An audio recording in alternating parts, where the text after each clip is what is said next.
अवधेश, ये जो हर्षा हैं ये अचानक से सुर्खियों में आ गई थी। हमने ये भी देखा कि सोशल मीडिया पर अचानक से इनकी फैन फॉलोइंग बढ़ने लग गई थी। अब ये विवाद खड़ा हो गया है, इस पर क्या उनकी तरफ से कोई प्रतिक्रिया मिली है, या फिर जो कुंभ क्षेत्र में लोग हैं क्या कह रहे हैं इस पर, वहां से क्या अपडेट है और आपके पास? बिल्कुल अखिलेश, विवाद तो खड़ा हो गया है क्योंकि शंकराचार्य स्वामी अवमुक्तेश्वरानंद ने ये सवाल उठाए हैं। उनका जो कहना है कि उन्होंने संन्यास नहीं लिया है, शाही रथ पर वो बैठ गई हैं।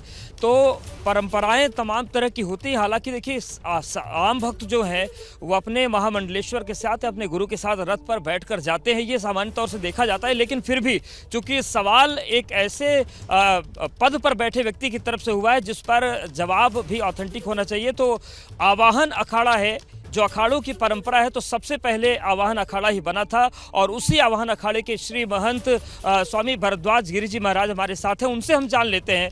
महाराज जी, शंकराचार्य स्वामी अवमुक्तेश्वरानंद जी कह रहे हैं कि हर्षा रिछारिया को जिस तरीके से शाही स्नान में रथ पर बिठाकर ले जाया गया, ये एक गलत परंपरा की शुरुआत की जा रही है। तो क्या आप मानते हैं कि परंपरा पहले अमृत स्नान में टूट गई है? परंपरा तो कभी टूटती नहीं है। दूसरी बात कि यदि किसी भी व्यक्ति ने अपने जीवन में संन्यास ग्रहण कर लिया है तो उसके बाद वो अपने गुरु के सानिध्य में कहीं भी जा आ सकते हैं। और रही बात पूर्वाश्रम के विषय में, तो कोई भी व्यक्ति हो, चाहे मेल हो चाहे फीमेल हो, पूर्व में सभी का अपना भूतकाल होता ही है। जब उसका हृदय परिवर्तन हो जाए और अच्छा विचारों का उनका संगम की नगरी में यदि भावना सनातन की तरफ से, संन्यास की तरफ से बढ़ती है तो उनका स्वागत होना चाहिए। लेकिन वो शंकराचार्य सवाल ये भी उठा रहे हैं कि आपने उनको भगवा वस्त्र पहना दिया, उसके बाद रथ पे बिठा दिया, तो भगवा वस्त्र पहनाना भी गलत है। जब संन्यास नहीं लिया तो भगवा क्यों?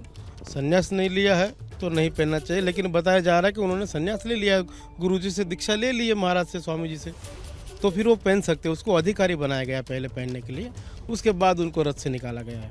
कुछ और संत हैं, उनसे भी हम बात कर लेते हैं। महाराज जी, एक मॉडल हैं, वो शाही स्नान के रथ पर स्नान करने गई थी, तो शंकराचार्य जी ने सवाल उठाया है कि वो मॉडल रही हैं, वो एक्टर रही हैं, वो संत है नहीं, तो उनको शाही स्नान के रथ पर नहीं बिठाना चाहिए था, गलत हुआ है। तो आप क्या मानते हैं? नहीं, सत्य है, जो भी हो रहा है सत्य हो रहा है। सत्य के मार्ग पे चलना सनातन धर्म का कर्म है। यानी कि जो सत्य के मार्ग पर चल गया वो उसको अनुमति मिल सकती है। जी।